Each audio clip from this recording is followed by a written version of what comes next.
Hello, ladies and gentlemen, and welcome to another episode of Joe Speaks Out here on JoeExoticTV.com and now live on YouTube. Today, we're going to talk about sanctuaries, the statistics that they put out, and just how much money it makes becoming a sanctuary. Let's take a trip up to San Diego, California to lions, tigers, and bears. They just did a rescue of 32 animals clear across the entire United States to rescue 32 animals coming out of Ohio. One question that you have to ask yourself is, if you're a legitimate sanctuary and you really care about animals, wouldn't you call local sanctuaries that are a little bit closer, that had room to take care of animals, instead of going clear across the United States in order to get the animals that you would like to put on exhibit at your own sanctuary? And you wonder just why. Well, ladies and gentlemen, here's your answer. $45,000 is what they raised in order to transport 32 animals to 4 facilities that they could have done on less than $3,000 worth of gas if it was really about the animals. Or hey, maybe even called in a few of us in order to just go 1 or 2 states across and pick up the animals that we could have done for $1,500. But here comes the real answer, ladies and gentlemen. It wasn't just for $45,000. Now they're asking for $250,000 in order to take in 32 animals that we took in 42 animals for less than $1,000.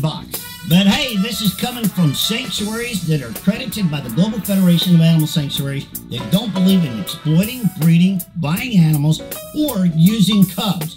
But hey, they have no problem putting babies all over their website to make it look more entertaining and more inviting to come visit their facility. Well, here comes your real answer, ladies and gentlemen. Why would you drive clear across the country to get animals? Maybe to put them on exhibit so you can sell tours, and behind-the-scenes tours with no barriers between you and the public, so you can stick your camera clear up through the wires and get pictures just like you were in Africa. Now here's one that I really love, ladies and gentlemen, that sanctuaries all over pull off. You're nonprofit, you take in donations, and to get around paying sales tax, ladies and gentlemen, you call an entry fee a donation. So that way you can screw the government and you don't have to pay sales tax on that gate fee.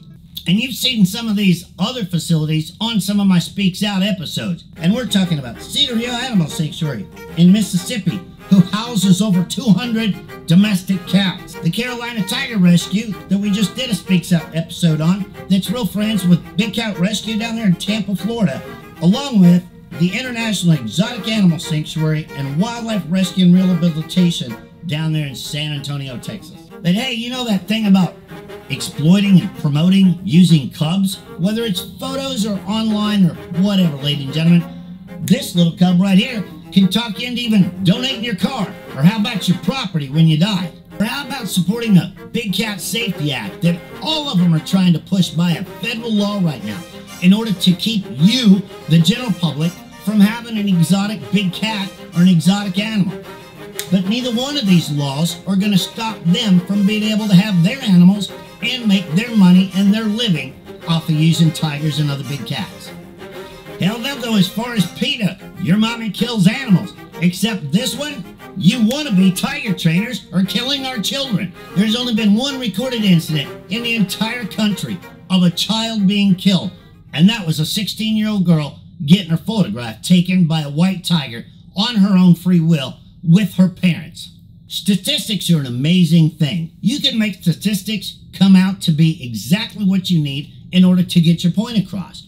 Right here is a map off of their very own website that shows supposedly every private owner that has tigers in the United States. And this is how many supposedly tiger maulings has happened just in Florida. 78? Really? Was that like before the caveman days? And 62 tiger maulings in Texas. Oh my God, I don't even think they have 62 tigers in Texas. And right here's the proof to show you that they don't even know what their own maps are trying to tell you. They claim anywhere on the internet there's 5,000 tigers in Texas, 10,000 in the United States. Hell, if you even read some of the internet, it says that there's up to 40,000 tigers here in America. But if you take their own documentary and their own information off of their website, they have less than 23 registered tigers known to be in the entire United States.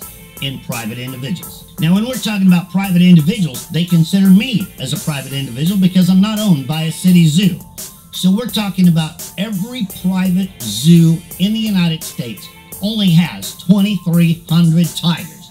So it's time to get the statistics right, ladies and gentlemen, on your own websites. And then you can take them and partner with Wildcat Haven, where they sent some of those cats for $250,000 worth of donations, is also accredited by the Global Federation of Animal Sanctuaries, that puts out those statistics, ladies and gentlemen, to mislead you and put the United States in a panic to think that there's anywhere close to 5,000 to 40,000 tigers in private homes. But hey, one of the statistics that they forget to put in there is one of the ladies that was killed this year was killed at a Global Federation of Animal Sanctuaries facility. So, does that make them better than anybody else, or did they just forget to put that statistic in there? And now we're getting down to the root of all evil. Why is all this happening? Why are they making so much money? And why do I think what happened in Ohio was intentional? Because every one of them, off of their websites, above raising $250,000, blames it on Zanesville, Ohio. This is one of the most misleading posts I've seen on anybody's website so far. We're talking about tiger laws, tiger statistics, and tiger maulings. And they use a picture of a lady that was attacked by a chimpanzee in Connecticut. Now this next one will show you really just how far off base they are and how misleading they are to the public to get their point across. They're claiming it would take 50 cubs in order to do photos year-round with baby tigers. Now, a legal age to use a baby cub is anywhere between 4 weeks to 16 weeks old, depending on your USDA inspector. So, in order to have a cub for 53 weeks, you would only need to have 5 individually separate cubs at different ages. And here they're claiming that you would need 50 in order to keep up year-round. So, where's the other 45 cubs come in? To those statistics that they need in order to get their agenda across. Now, while they're including the map of statistics and injuries and everything else that goes around the United States, they're forgetting the 11 injuries that happened at Wildlife on Easy Street, better known as Big Cat Rescue, ladies and gentlemen.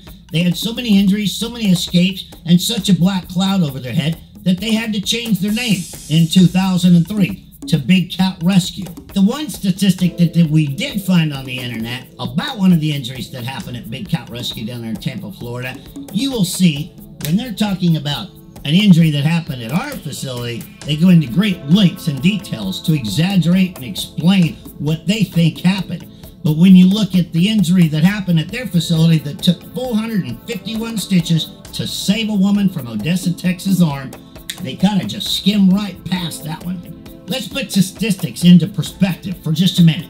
21 people have been killed in the United States in 21 years by big cats. Do you realize in that same 21 years, 45 people died in their homes from defective toasters? Now, how come you don't see that on the news anywhere? Or do we have a toaster big cat act or something trying to make toasters illegal? So now that we've went over a few statistics and everything else about exhibiting, exploiting, playing with animals, selling tickets, making money, and collecting $250,000 to rescue 32 animals, let's get down to knuckles and bridges, ladies and gentlemen. Lions, tigers, and bears, in order to come into their facility, make you sign a promise not to sue in case you get injured at their facility.